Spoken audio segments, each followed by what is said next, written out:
Welcome to the show Gold Squadron Gays. It's the podcast where two Star Wars loving gays talk about and review their favorite Star Wars content while also being gay as hell.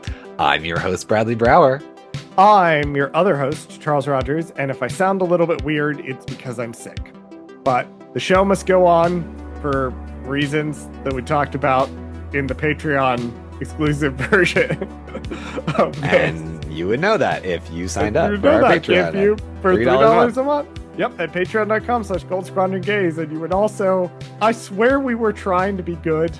I swear we had a great little, what I thought was going to be 12-minute conversation, and then I said something at the about 12-minute mark that took us into almost 35 minutes. Took us into, well, we had a little 5-minute conversation between the Patreon recording and this recording. But yeah, you will not believe what Bradley and I discovered we could spend 20 minutes talking about on the Patreon exclusive warm-up bits. A thing that we specifically saved for this bit was we did find out some news. Rosario Dawson and Chopper took the stage at some Disney event. I forget which one it was. Disney Upfront. To say that Disney Upfront, yeah. So it's going to be early 2027 for Ahsoka. And what the hell does early mean? We would love to know what early means. I hate when shows do this when they're so vague with I hate that. Like, just give us a time, and then if you have to move it, just move it. It's okay to say it comes out in February, and then come, a month and a half before, ooh, actually we're not ready. We're moving it again. Like, just move it again. Like, I don't care. It comes out in fuck you o'clock. Yeah, I want at least something to semi-prepare. Like, no, they don't care. No, they don't care about us. Dave just wants to sit there in the editing room and shame us all the time and just... He has been spending a lot of time in the editing room, according to him. Which I get it. He did an interview where he said, go. I think this is his big thing. His magnum opus. Ahsoka. Well, so the thing is, Ahsoka is like it's his child. I get character in the Star Wars universe. He generally doesn't like other people to write things for Ahsoka. He likes to have a very big role in the same way that George was the same way about Anakin Skywalker. And, fair enough. Like in the Clone Wars. So he wants to do his thing. He get the sense that he sort of is moving in a direction with the story. I've seen some reporting that said that there was a Threads post I saw the other day that was like, oh, the crossover movie's been scrapped. And then I went to the actual article and it just had one vague allusion to it being on the back burner. And then I clicked on that link and it linked me to an article several months ago that said it was on the back burner. So I don't know if I buy all of the... I mean, isn't everything on the back burner? Everything. Yeah, everything's on the back burner until it's right not. Now. Exactly. And then until it isn't. Right. So the internet's doing the internet thing, but the important thing that we know for sure is that Ahsoka early 2027, which also means that 2026 is gonna be the first year since 2019 that doesn't have a live action Star Wars show happening during it. That's crazy. Which is wild. Great for us, because it gives us time to catch up on things. Lets us catch up, and it's good for the brand, I think. I do think so, and I think to an extent. The position the brand is in right now is that they really need to get their foothold back in movies. And I think they don't want to make the same mistakes they did with Last Jedi and Solo being too close together. Right. I don't think they want The Mandalorian and Grogu to drop into theaters and then immediately have to start looking toward a new thing. I think they're putting Ahsoka a ways out so that The Mandalorian and Grogu, they have time to continue merchandising it and continue marketing it and getting more people to see it and getting people to re-see it. Yeah, I think that's what's going on here, is they want to kind of stagger this out. And right, because the new release schedule for this product is... it goes in theaters, 2 months leading up to the movie, you market. Then you have the thing come out, and then 3 months in the theater. And then now it's going to go to streaming at some point, Disney Plus, and they want to get subscribers, so they have to find a way to get people to get on there. And if they're all going to be like, hey, the only place you can watch this movie is going to be on Disney Plus, people are going to subscribe, and you're going to want X amount of people to subscribe and however many people go see the movie are going to watch the movie again. Exactly. Yeah, and I also think too that there were some of the live action shows that I think were probably planned as movies, and at least one that might have worked a little better as a movie. So I'm kind of glad that they're looking to balance. I am interested to see what gets announced in Celebration. I've heard rumors of more live action shows or more seasons of live action shows. I've heard a couple of particular interesting rumors. I'm not going to say any of them because we don't deal in rumors and clickbait bullshit here. But I will say I've heard some interesting rumors from reputable sources. But yeah, they haven't announced any new live action shows going into production. And with the lead time on them, it's like you're not going to see one if it gets announced. Even now, if one got announced tomorrow, you wouldn't see it till 2028 earliest. Right. So like, and we just need to curb our expectations because I feel like if you were gonna get it anytime soon, it would have been announced already. So kind of one of those things where you have to think about. I Yeah, mean, gone are the days when we had rumors of a Boba Fett movie and a Yoda movie. I mean, right? Where wasn't that the? It was that and it Kenobi. was a Those were Boba like the Fett movie. three. It was an Obi-Wan Kenobi movie. There was a whole lot I that mean, was going on. Well, they this. do these things, and this pisses me off, and I'm hoping they will move away from doing this. Is they've kind of struggled because they've needed like movie announcements, so they keep announcing stuff that's not ready to go.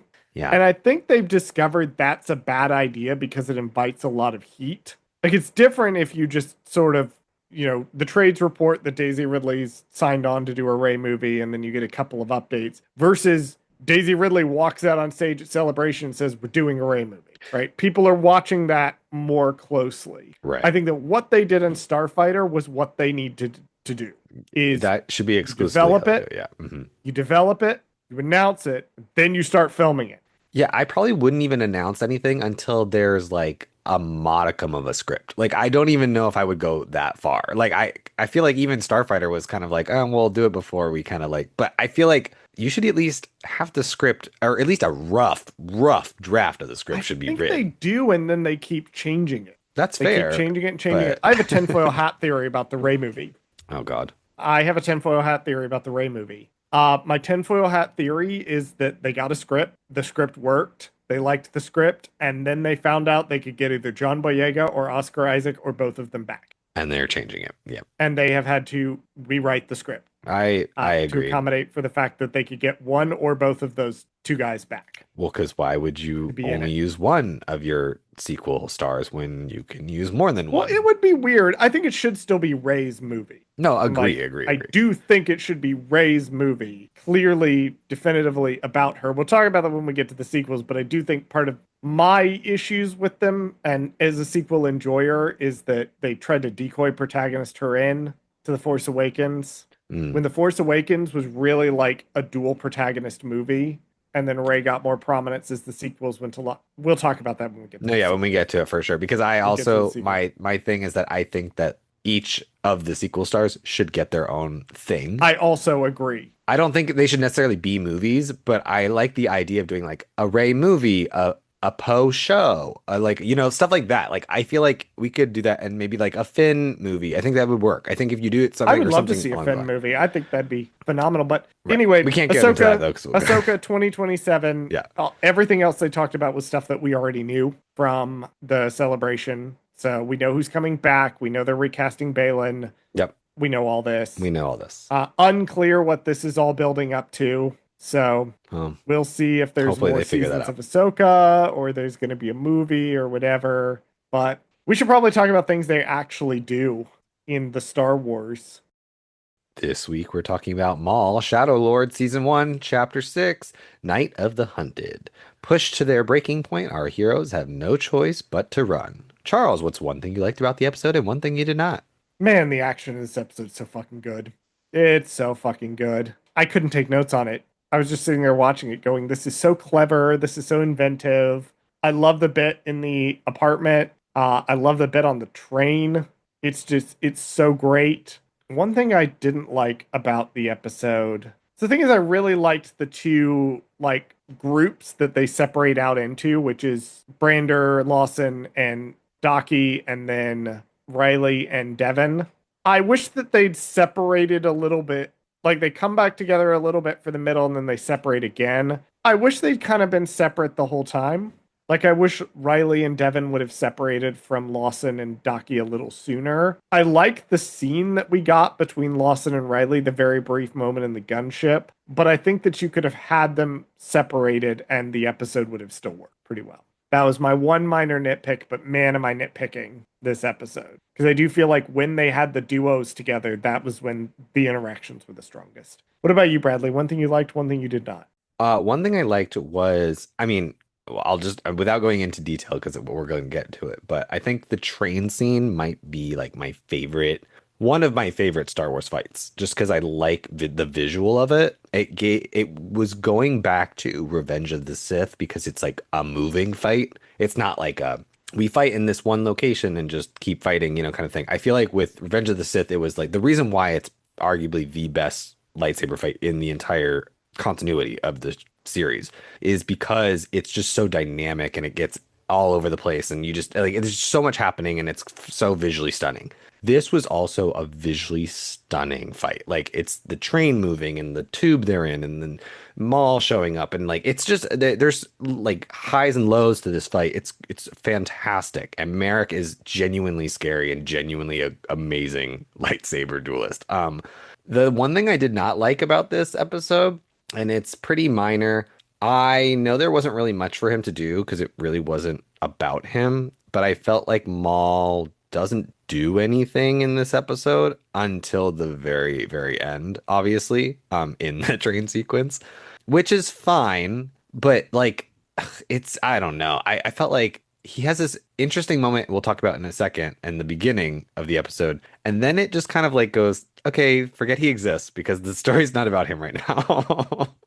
It's just really strange. I felt like it was a weird departure to not have Maul more involved in this plot somehow. I don't know what you would have done differently. I'm saying it's just strange that he's barely in it until the very end when he has to kind of come to the rescue. So that's my minor complaint that he's just not in it more. But other than that, I think it's okay. Section 1. Maul trains with his lightsaber at his safe house, and Rook brings him to the command room where they watch Spybot footage of Marrok tracking them.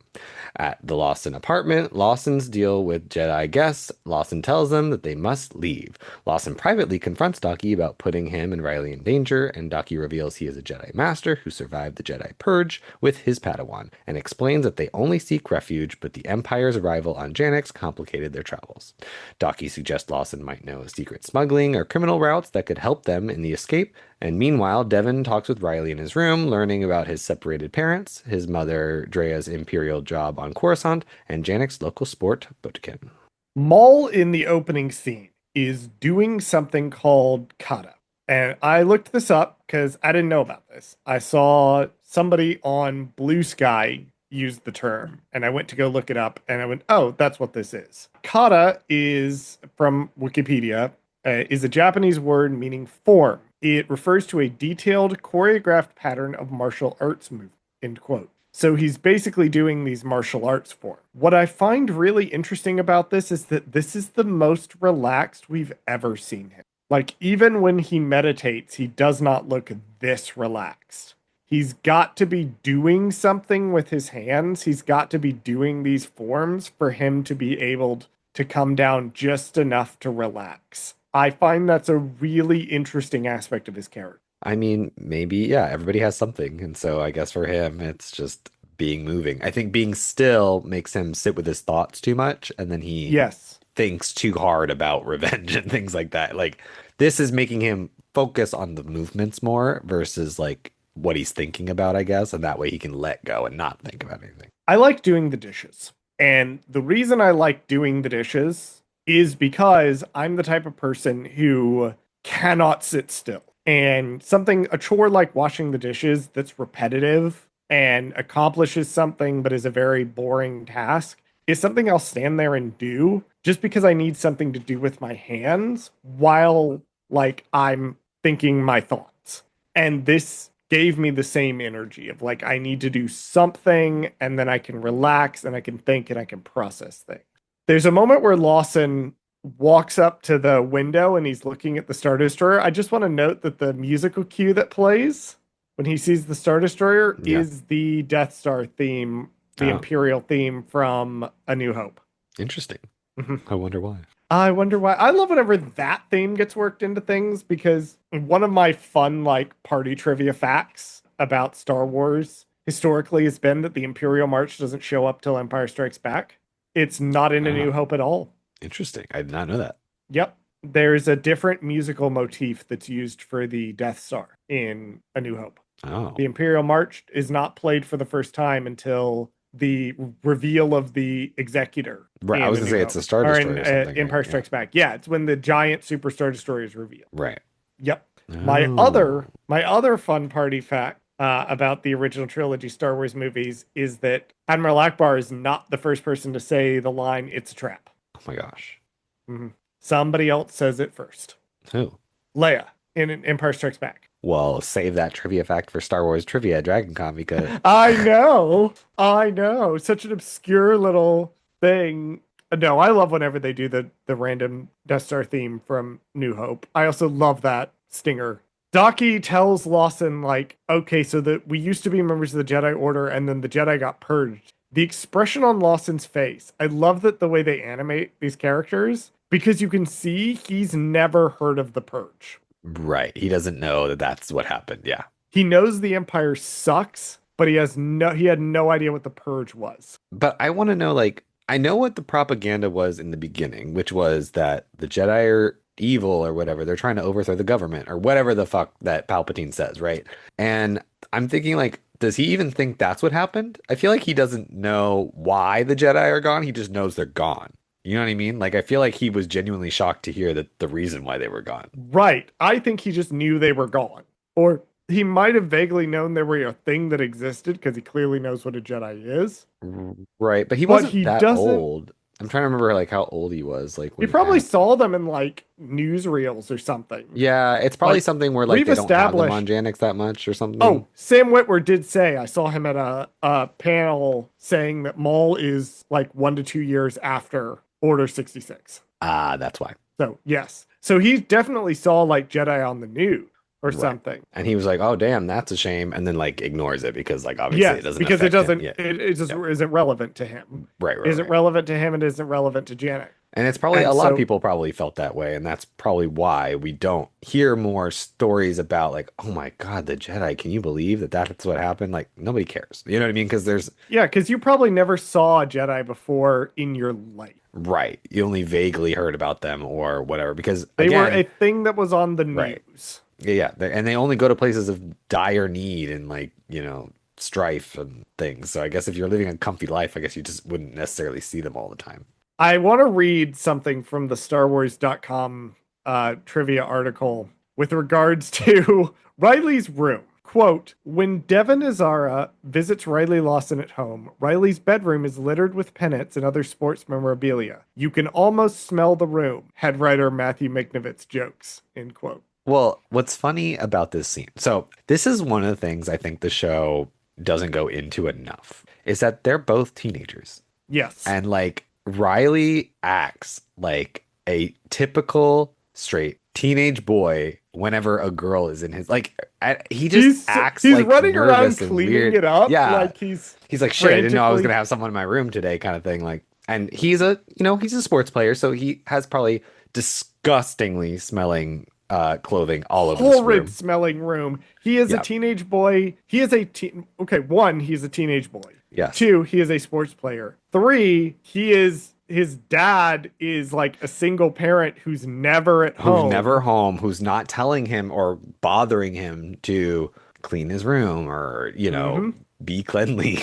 We see the Like, whole kitchen in episode 2. We see the whole kitchen's a mess. right. Like I find it's just such a funny scene, and I love how it's there's a moment where Devin like she mentions the ball and sport and everything, and she's like, I didn't play Bodekin or whatever. He's like, oh, you don't know what that is? Like that's so weird that you don't know what that is. She's like, we had different childhoods. we had real different childhoods. You played sports. I was raised by a cult. So it's slightly different, but and I'm assuming because yeah, I mean well, we can just assume because she was probably taken at a very young age, or well, not taken, I'm sorry, given to the Jedi Order at a very young age to Right. be trained. willingly by her parents, I'm sure. And she only knows the Jedi, just like every other Jedi Padawan kid doesn't really know anything outside of the order. The interesting thing about this scene is that it's really funny, but it's also really sad because my thought was like, oh, Riley has all his sports stuff in the room. It smells terrible. He's got pennants everywhere. He takes any opportunity he possibly can to talk about Bodekin. And then he mentions his mom, or she mentions his mom. And he kind of starts talking about, like, my mom is working on something on Coruscant. Like, she's away, which interesting detail, by the way, that they threw that in there, that she's on Coruscant working on something. I wonder what it could be. Wonder if that's going to come up, especially with some stuff in episode 10. Who knows? But he tries to move on, like, basically back to talking about sports. And then I realized, oh, all this kid has is sports. It's the only thing that makes him happy, or it's the only It's the thing that, yeah, only thing that brings him any, because joy. his Yeah. mom's halfway across the galaxy, separated from his dad, so he's a child of separated parents. His dad is never there. He doesn't seem to have anything else going on. This is what he's good at. This is what he gets accolades for. He has nothing else. And it's really clear in this scene that this kid has nothing else besides sports. Right. That's what he has, which is really fucking sad. It's really sad, but also like, okay, I'm sure also his only friends are those on his sports team, like because he probably doesn't get out much or do anything. And so he also has trouble talking to girls because he Oh, doesn't it's very interact. clear he has trouble He talking to doesn't girls. interact with them. I mean, because we haven't established if he goes to school or not. Like, you know what I mean? So we don't know what the school situation is.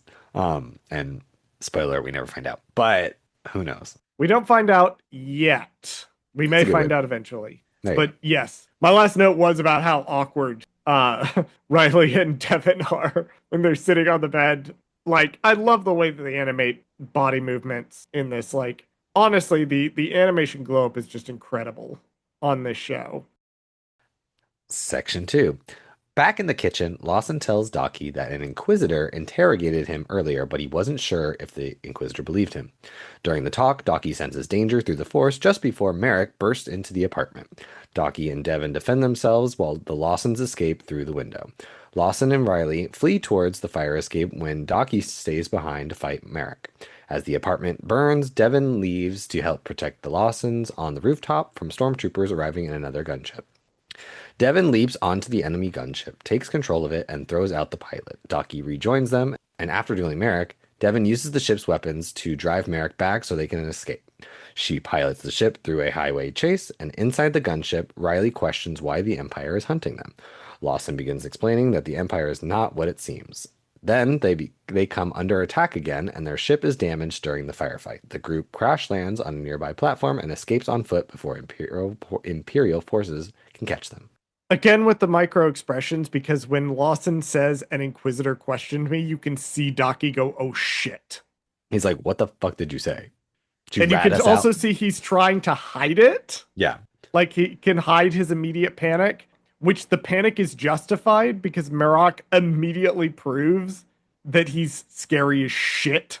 I think Marrok might be the best Inquisitor. I think that's a hard bar because I mean, I think some of the ones that we've gotten more focuses on that are really interesting. I love me some Reva.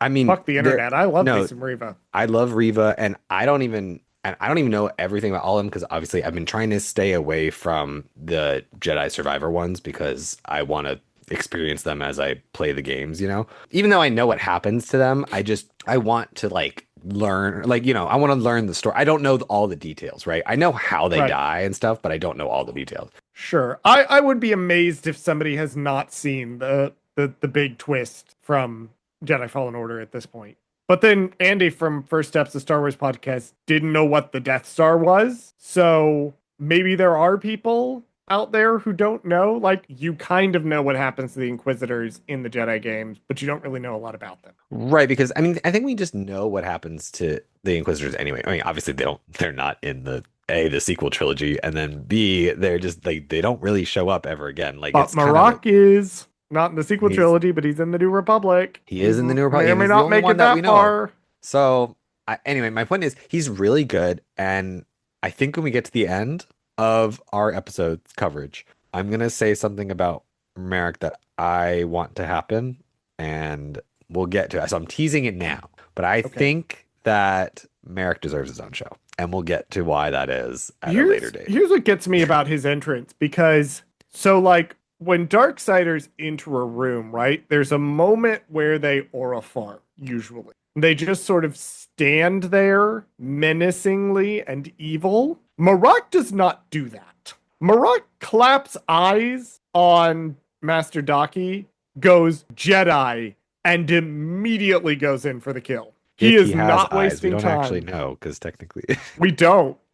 He wastes no fucking no fucking time time. I love it. being like, I am not just going to stand here. You're dying immediately. I love Also, that for him. I just totally realized this without like thinking about it too hard. Marok's helmet isn't really like visibly like easy to see out of, I would assume, because based on just the way it's designed. So I he's in this really enclosed space and he's attacking these two Jedi. Like, how does he see? Like, how does he like other than the Force, obviously, Force but like magic. Fuck you. That's it's just why. I'm like, damn, he's really talented because he is able to do all this stuff and then his outfit, we'll call it, he wears like armor plating, like he has a very low visibility helmet. Like he's not like a lot of the Inquisitors don't do that. A lot of them have just full face and they don't give a fuck. Like, Okay. I mentioned up at the top, I love the apartment fight. And part of why I love the apartment fight is the apartment is a fixture in the fight. So they start swinging lightsabers around in this enclosed area, and the animation's gotten so fucking good that like yes. sparks are flying. They are like slicing through the walls. They are slicing through the tables. That's the Like, one thing I noticed about this episode, but like the show in particular, they're not afraid to do that. Like I felt like when we watch I'll say early Clone Wars because I want to dog on it too much, but it's early, so it's okay to kind of dog on it.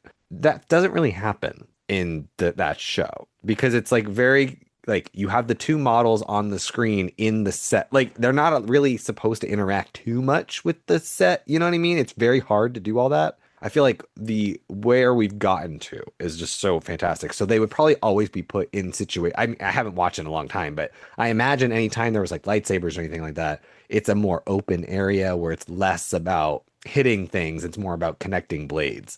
Here, they're in a very enclosed space. So the show is not afraid to be like, what happens if your lightsaber touches the fucking wall? What happens when your lightsaber accidentally grazes something? Like, yeah, it slices right the fuck through it. It sets the whole fucking place on fire. mhm. Like, it's amazing. Yep. And like it gives it this hellish like look where sparks are flying everywhere, which yeah, they can do now because the animation glow up is so much that the lightsabers too can interact with the world around them.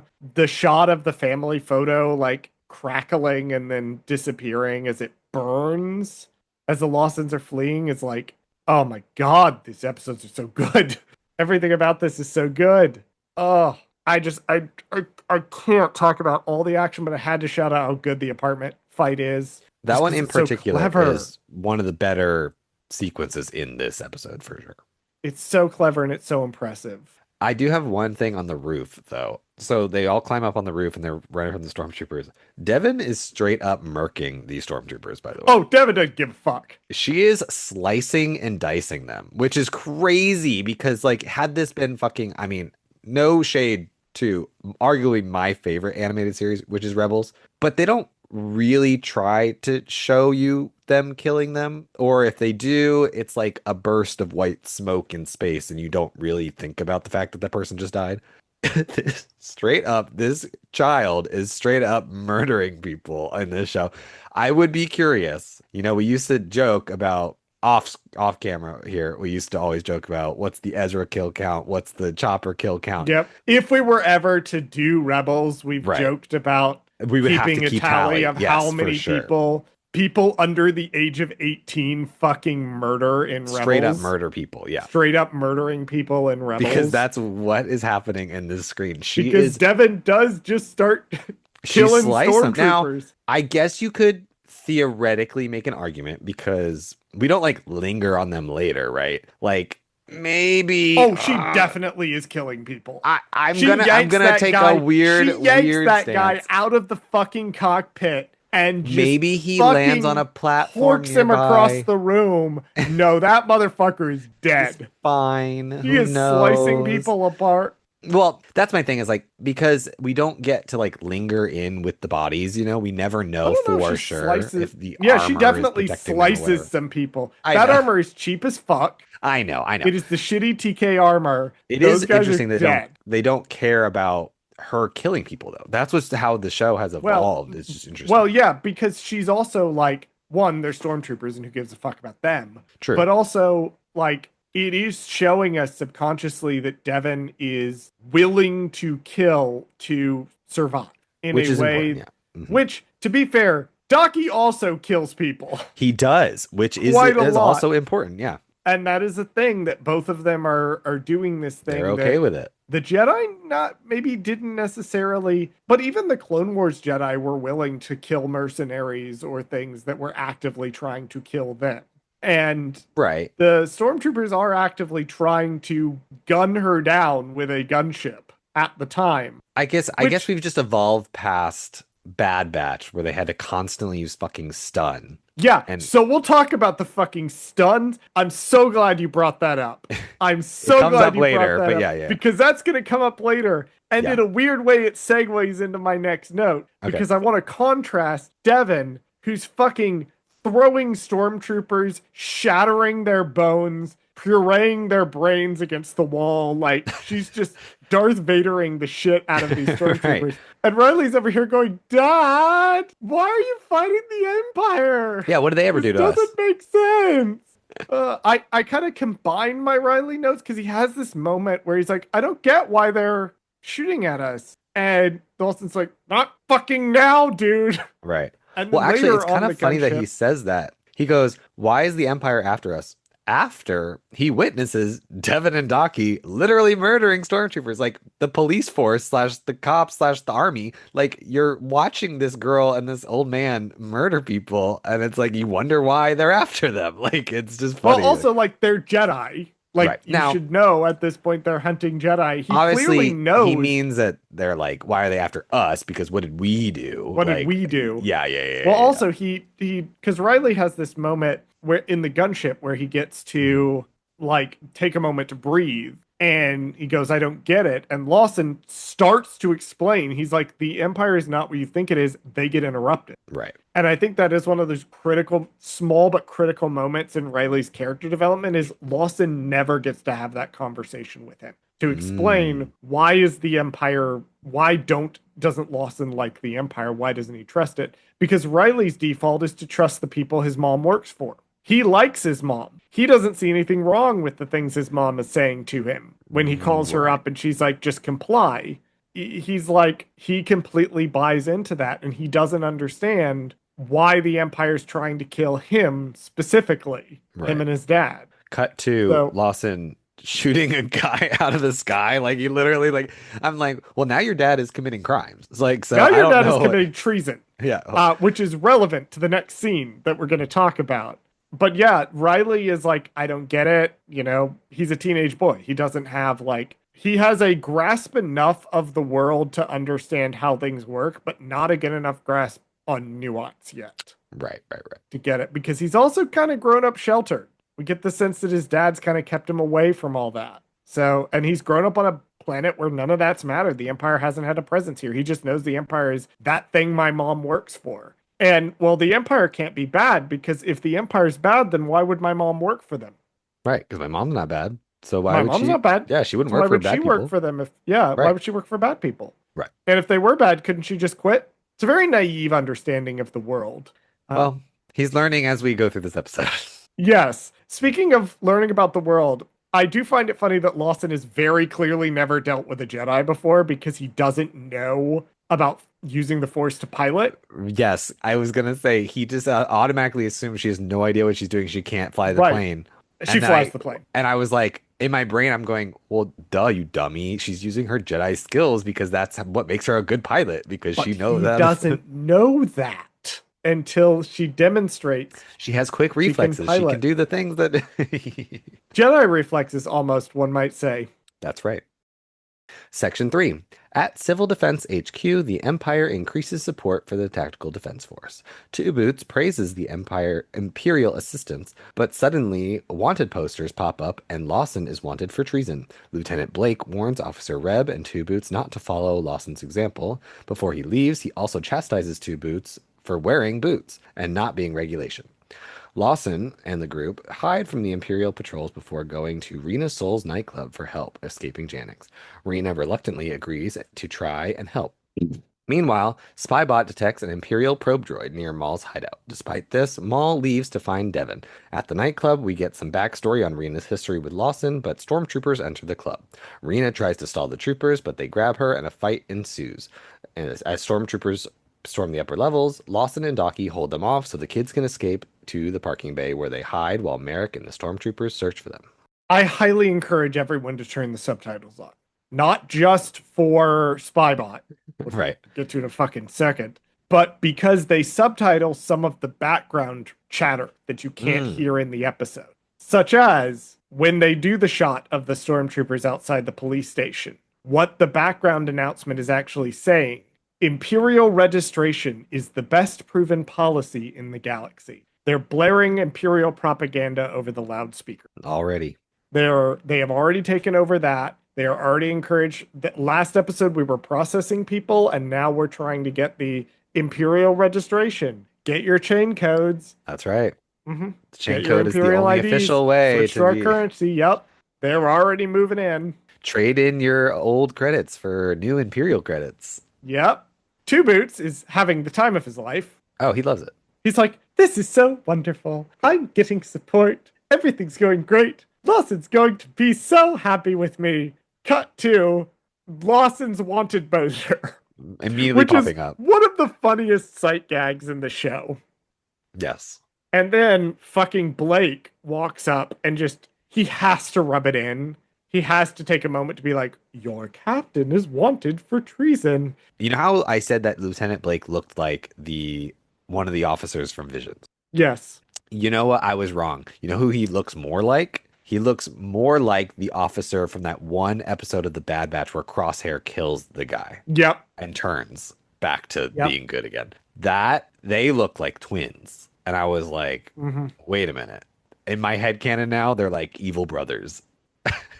Lieutenant Blake is here on Gen X, and then his brother unfortunately got assigned to this shitty ice planet, and he's stuck with Crosshair on that planet where he inevitably dies. But I just thought it was funny because they look so similar. So I was just like, maybe it's like the model is like borrowed or like somewhat changed slightly so that it's like they might have tweaked it a little bit, or they just have the same fascist bad sex evil energy to them. Like Blake, he's such a small role in this, but he's such a giant douchebag. They did such a good job with his character. It's such a good job. I know everything I need to know about him without even really having to know anything about him. I know this type of guy by now. I've lived through the past 10 years of American history. I know this type of guy by now. It's also worth noting that you said this was going to happen as we got farther in, that Officer Reb was going to show up again. And I was like, I don't remember him ever being back in the show ever again. But Reb here he is randomly. Back. Now he's not, it's not Reb, it's the other one's going to have the big moment with Two Boots in, I think, the next episode. Okay. But Reb is also here. I was going to say, because I could have sworn that like his injury took him out and he was never in the show I also again, thought his injury took him out and they needed to replace him with the other guy. That's what I thought was happening. But I'm glad this guy survived and he's okay. Sure, maybe they'll write a comic about him at some point. Maybe he'll show up in the actual comic at some point. R.I.P. to the Two Boots. They do force him to get rid of his two boots. Yeah, what the fuck? The Imperial machine does not tolerate individuality. But again, why does he have two boots? If the comic book doesn't answer this question, I will be mad. No idea. Because, spoiler alert, he never gets his boots back. Nope. So what the fuck? Nope. What was even the point of the two boots? He'll probably have two new boots. So his new name is Two New Boots. Two New Boots. Yeah, we'll call them New Two Boots. Two New Boots? I don't know. We'll workshop it. We've got 2 fucking years. This shady ass alien that Sewell's talking to. Yes. It's called a Devlik. Okay. First appeared in The Phantom Menace. Oh. Appeared a couple of times in Legends. Appears in a High Republic comic. This episode in a random Boba Fett comic. Yeah, I So didn't I've never I mean, I personally felt like I had never seen this alien before, so I thought it was nice. Like, you oh, have seen this alien before.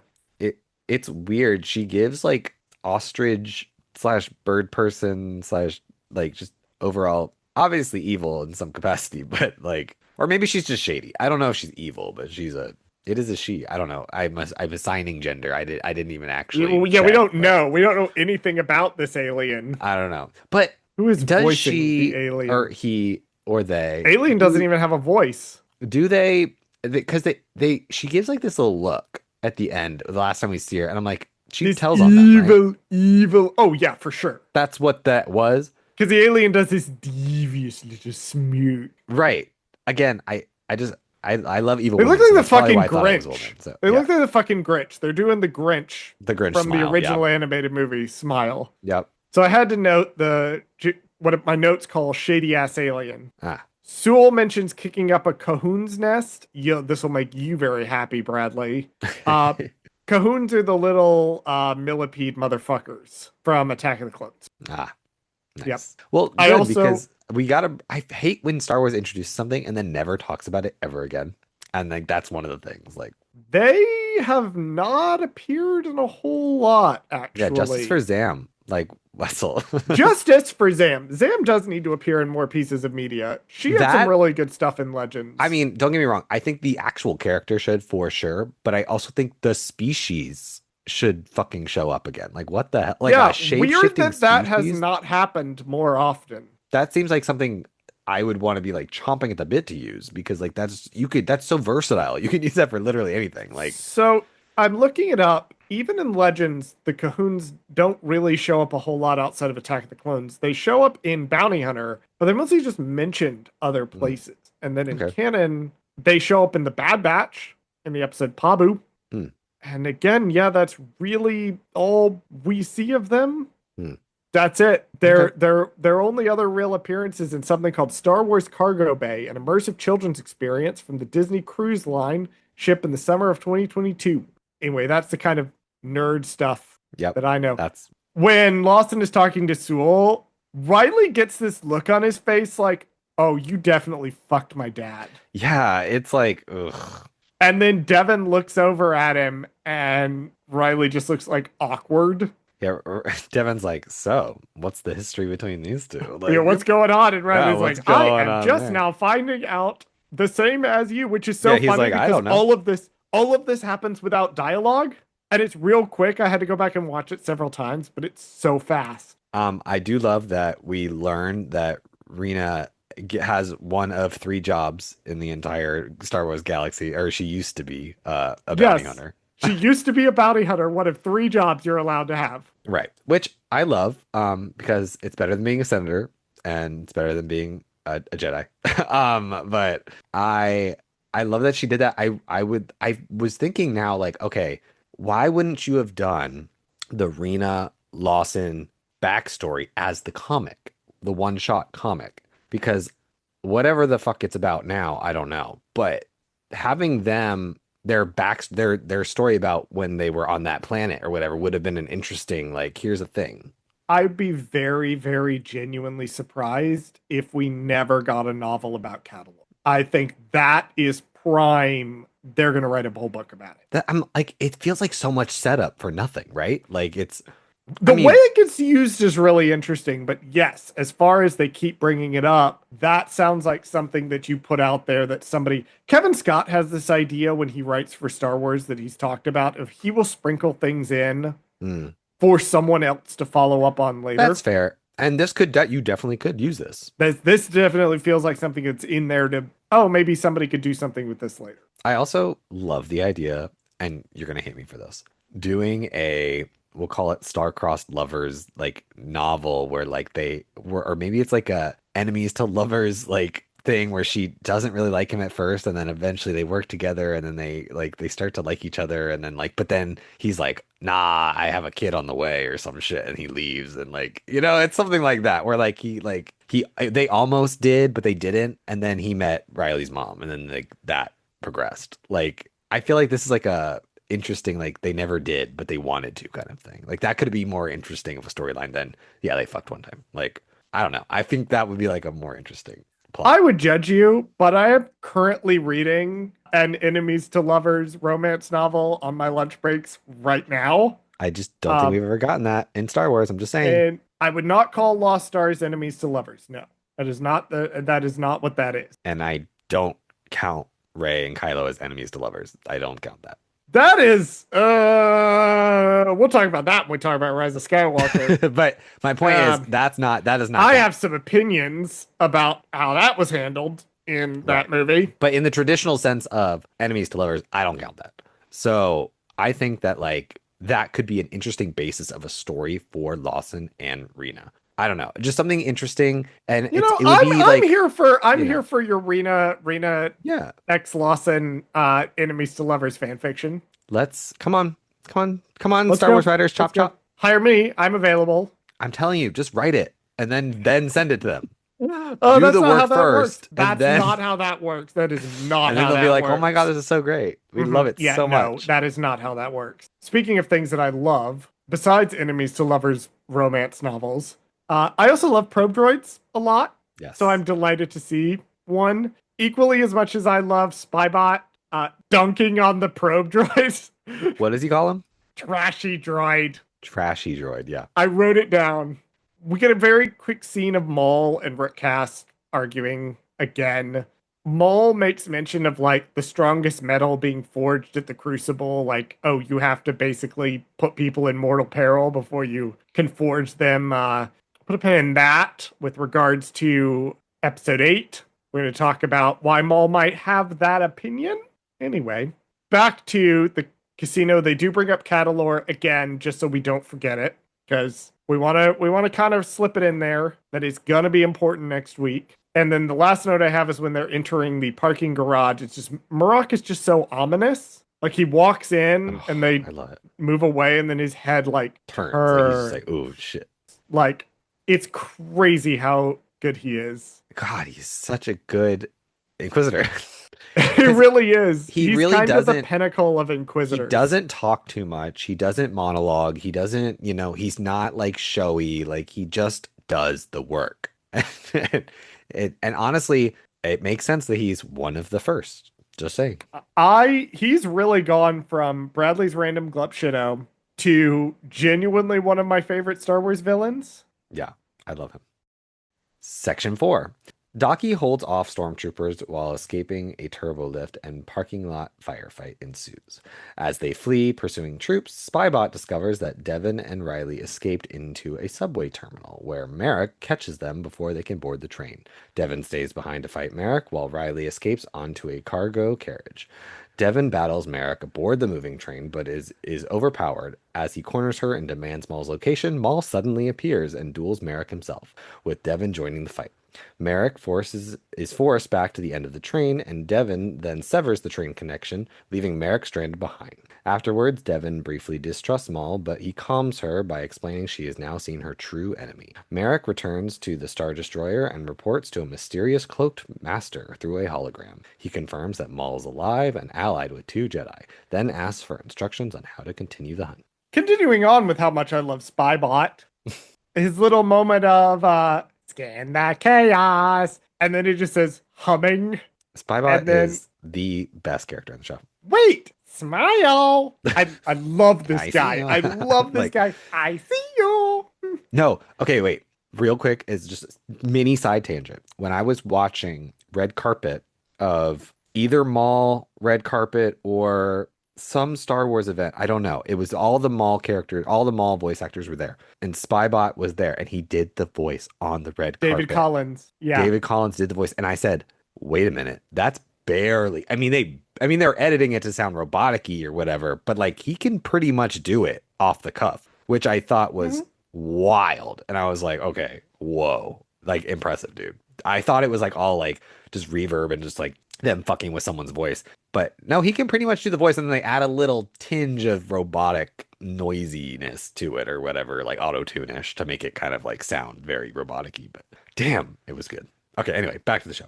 Amazing character, amazing performance. It really just, I can't wait to see more of Spybot.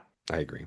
hmm Speaking of little details, I do want to mention there's a moment I had to go back and watch it because I thought it was just so cool. When Devin and Marrok are fighting in the train station, Devin gets knocked back and takes a moment to center herself and does this thing with her hand that's kind of at the bottom of the screen where her hand is like open and then she kind of brings it around and clenches it into a fist. Or like it starts at a fist and like she brings it up and around and reclenches it. It's this very tiny moment in the middle of the fight, but for some reason I just hyper fixated on it because it's not something you would like. Pauses and lulls are not something you would think about being in a lightsaber fight. Right. Well, I actually like that they do that because there are moments, especially when I was trying to get screen grabs. It's nice when they take a pause from the action for me because the show is so good at these lightsaber fights now. They're so quick and they're so like dramatic and the swooshing of the lightsaber and everything. It's so like visually stunning, but it's really hard to get a clear picture of what's going on, in the thing without like a still. It's not meant to be obviously a still. It's meant to be a moving piece and like art. And it's just so nice to like see the different visuals. And I love this visual of the train tube lights constantly going by, framing this fight. And it's visually so fucking stunning. This like orangey hue with, Marok's red blade and her blue stands out so much. And it's just, oh, it's so gorgeous altogether. It's this one beacon in this increasingly darkening, evilifying world because everything is warm colors. Everything is browns and blacks and reds and oranges and all that in this subway station or this train fight. And then there's her one beacon of light, blue light in the middle there. It's so good. It's so great. I love that I didn't even catch it the first two times I watched this, but when I watched it again this time to do my notes, I caught there's a very brief shot of you can see the train go by and then Maul is in the back behind it. They don't linger on it enough, They or don't linger on it. it's not a good enough shot to where you notice it right away. And I feel like they needed to put just a tiny little bit more effort in that shot. See, I thought it was one of those fun details that I didn't, because he just comes out of Yeah. nowhere, which works well enough that, oh, like he was on the train. Then you Sure. go back and watch it and you go, no, No, he he was jumped on waiting, that yeah. motherfucker while it was moving. I just wish that we could see his silhouette a little bit better, only because I mean, I can excuse the fact that he just appears on the train. Like, I don't even need that. You don't even need that shot. I could just believe that he just somehow got on the train and then just is there. Somehow Maul returned. Exactly. I just want that because the shot is so cool. I just wish it was visually more obvious because then we could have lingered on it a little bit better and then it just would have visually just, I mean, not that it's not all stunning, but I just feel like what's one more stunning, shot. So this is the first time that Maul and Devin have fought together. So they do fight together against Marrok. And Marrok kind of has this moment where he calculates and realizes, oh, these two are more powerful than me when they're together. Well, two against one is I don't always want to be never, here anymore. Not necessarily. Maul himself regularly takes on two opponents. Yeah, but he's Maul. That's true. Speaking of him being Maul, I have to shout out the moment where Marrok activates his second blade and it starts spinning. And Maul looks so fucking angry.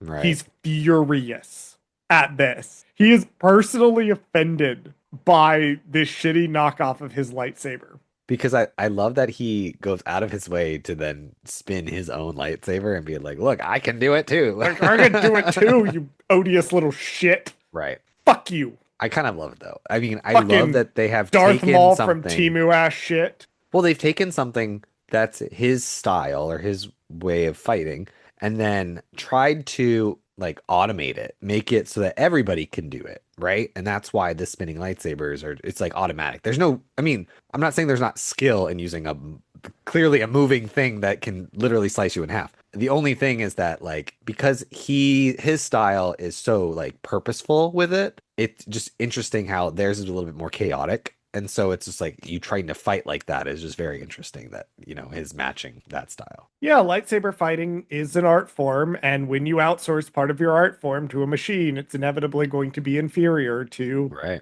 the real thing. So, That being said, the sound that oh my the God. Inquisitor lightsabers make when they spin scratches something in my brain. That is so amazing. I just that little like ringing noise, whatever it is, it just like, oh, I love that sound. After they get Marrok off the train, and they're standing there, like there's this moment where Devin is like pointing her lightsaber at Maul. He just deactivates his blade, and then he says, "Now you see the face of our true enemy." Which, so I have a lot of thoughts about this line because on the one hand, yeah, he's continuing to manipulate Devin. Sure.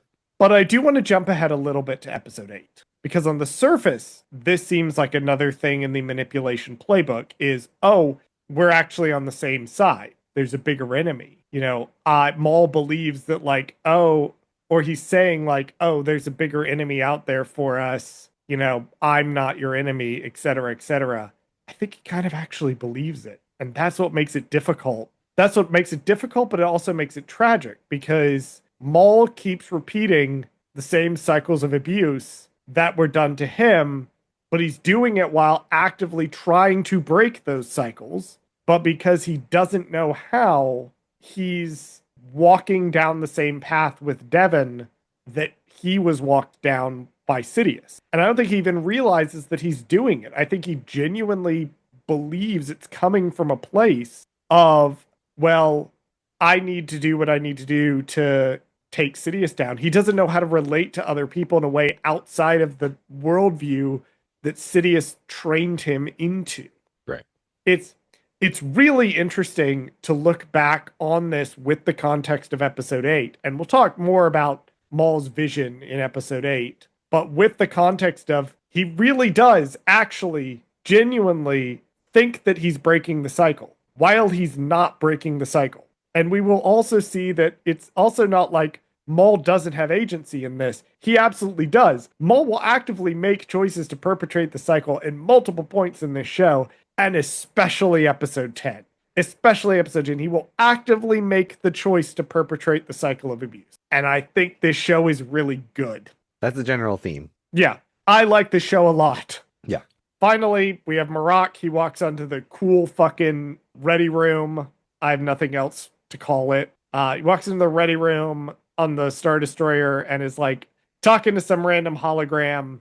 We know who it is now. There was rampant speculation on who is this going to be. And I think we might have talked about it on the air, talking about like, oh, I don't know, but you knew obviously what was coming in episode 10. I did know. This was the spoiler that I told you about that I knew. I'm sitting here with egg on my face going, oh no, but it can't possibly be. Oh no, but this would have happened if it were this. No, Occam's razor. It was exactly who I thought it was. And put a pin in that because we'll find out. Put a pin in that because we'll come back to it in episode 10. Yep, which is why I'm trying to be vague in case you're somehow watching these like I've done that with shows. Watch them in order. That cover shows where you watch it and then you watch the podcast episode dissecting it, then you watch the new episode. I've done that with shows before. That's so right. Just in case, I will say it is not the Grand Inquisitor. And which was one of your theories. Did have it as the Grand Inquisitor. Mm-hmm.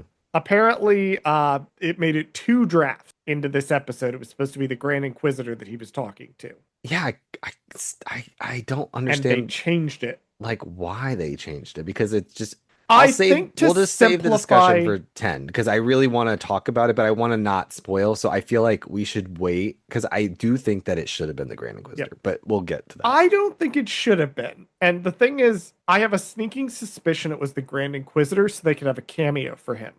But I do think that would have muddied it a little bit because the sense of ominous dread of something more dangerous than Marrok is coming starts here. That people who are above him on the pecking order are starting to take an interest in this. I think that starts here. So I do think it is smart that when he calls somebody, he's not calling the Grand Inquisitor because he would have just been there to be a cameo. And it would have been confusing. And I also think it would have kind of robbed what happens later of part of its potency of when it actually does happen. Okay. Okay. You're wrong, but okay. I brought. Okay. Wow. The Grand Inquisitor showing up is never a bad idea. Okay. Because Okay. especially since we Fucking got his new Inquisitor model fan. in Tales of the Empire, never a bad idea. I want to see more of that model being used. Ah, that is true. Fuck. Okay. I'm not going to give you this point, but I am going to give you I want to see more Grand Inquisitor. This episode was directed by Stuart Lee. We've talked about Stuart Lee before, directed chapters 1, 3, this one, and 9 of Maul Shadow Lord. It was written by Christopher Yost. This is the first one that he's writing on Maul Shadow Lord, but he's written for Star Wars for a long, long, long, long time.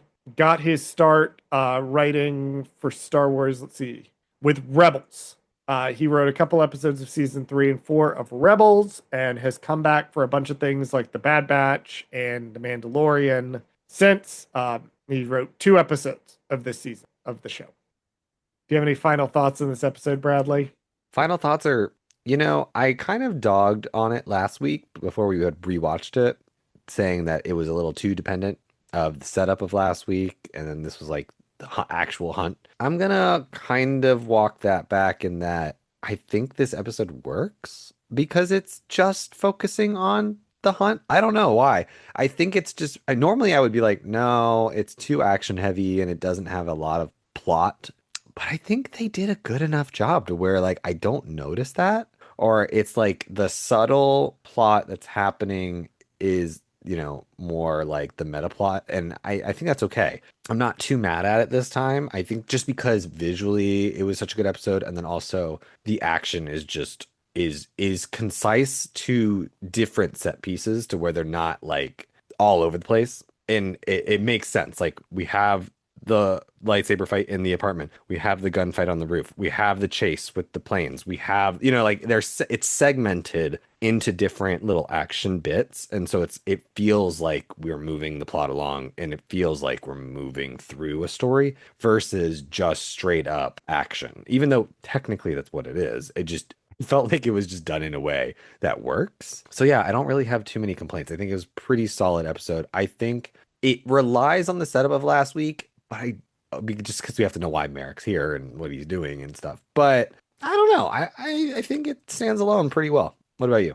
I want to piggyback sort of off what you said. I want to talk about the cadence of the show in terms of like the musicality of it and the beat of the show, because the show really does have like almost kind of a beat to it of the 1 2 1 2 1 2 1 2, and I think that does work really well for it. Every week that they aired this show, it felt like we were satisfied with it every week when it happened. It never felt like they were doing something. It's like, oh, this is just to move us around. Every bit of 2 episodes felt like something, it's building to something, and then that thing is building to something else. And then we build to a thing, and that thing is building towards something else. So it continues to escalate. It escalates naturally to where the season ends. But then, if you're whether you're taking the episodes one at a time, each episode feels like it's strong within its own context, whether that episode is an episode in which we're exploring the characters or moving people into position, or we have an episode like this that's just one giant chase scene, basically, to which much of the rest of the show is just going to be one giant chase scene. But this one, really in particular, I think that the way that this is structured really keeps it engaging no matter how you're watching it. And I think that's a refreshing breath of fresh air too with the release and the way that it was done. You can take these episodes one at a time, the way we're doing them on the podcast. You can take them 2 at a time, the way that they were done when they released, or you can watch the whole show in a row, which I am definitely going to do before we do our recap.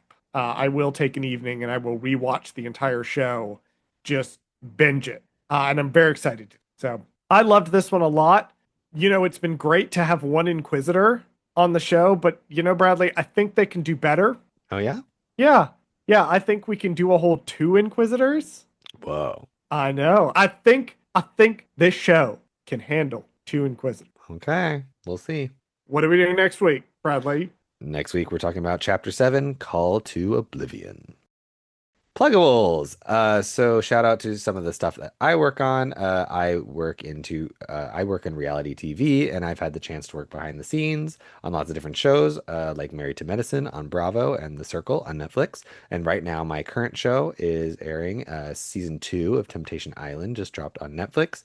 Also, at the upfronts, technically, Bravo did announce a show that I am going to be working on, so I can talk about it. It just hasn't filmed yet because I'm about to go film it. So I'm gonna be heading to Texas to work on a new show currently called, I don't know if it'll stay this title, but you know, that's how working titles always are. Secrets, Lies, Texas Wives is what it's the working title. This Learn is with a everybody very else. rare occurrence where you can talk about the show you're working on Before, yeah, I before know. you actually shoot it, which almost never happens. We generally have to retcon I mean, our it's episodes crazy. I and have be three like, shows in the can I still can't talk about. I know you've told me about two of them. Well, one of them is 2 seasons. That's why I lump it in as three, because technically one season's one thing and one season's another thing. But Whatever, it's really cool. yeah, And I'm hopefully it that sounds thing I can talk about terrible. I soon. want to watch it. I'm hoping that the one will come out because it's already May. I feel like the one has to come out soon. Anyway, we'll see. Will stay tuned. Stay tuned for that. Maybe we'll have an announcement soon. Yes, so my day job is not that fun, so I don't talk about it. But in addition to this podcast, I am also a cast member on For Light and Dice, a Star Wars TTRPG set in the High Republic era. We are currently embarking on season 3. We are at time of recording, just released the first in a string of horror episodes. We did a horror session. Ooh. It was really fucking scary, actually. We random Call of Cthulhu in the middle of this, and I did.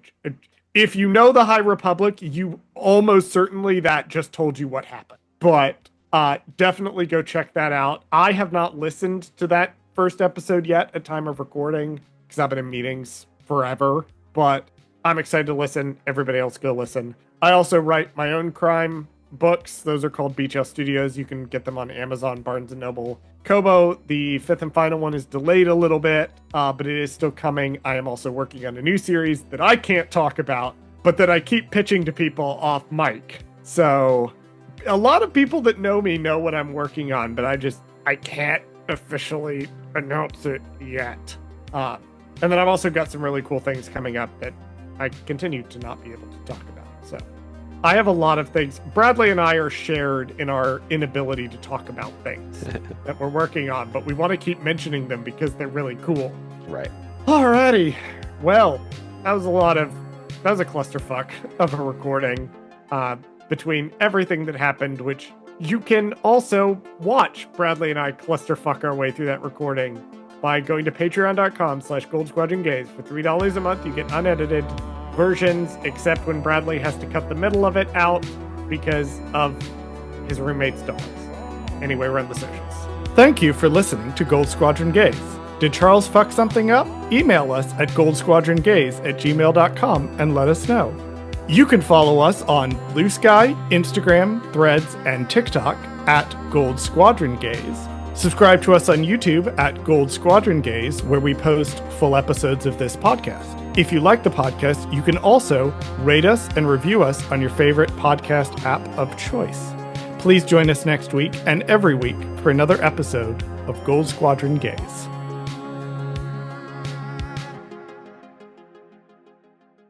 Do you know those shitty, cheap vertical ads that you keep getting on TikTok? Not the AI ones. Yes, the The real AI ones. ones are riffing on those, but the real ones that are The shot real for ones. super cheap, Yes, right? I watched one. I did too. Did you? Which Did one we did watch you the watch? same one? Hold on. Next door. Holy shit, I also watched Next Door. Literally the first. Okay, Okay, this wait is a going to be minute. an extended one because we have It to has talk to be.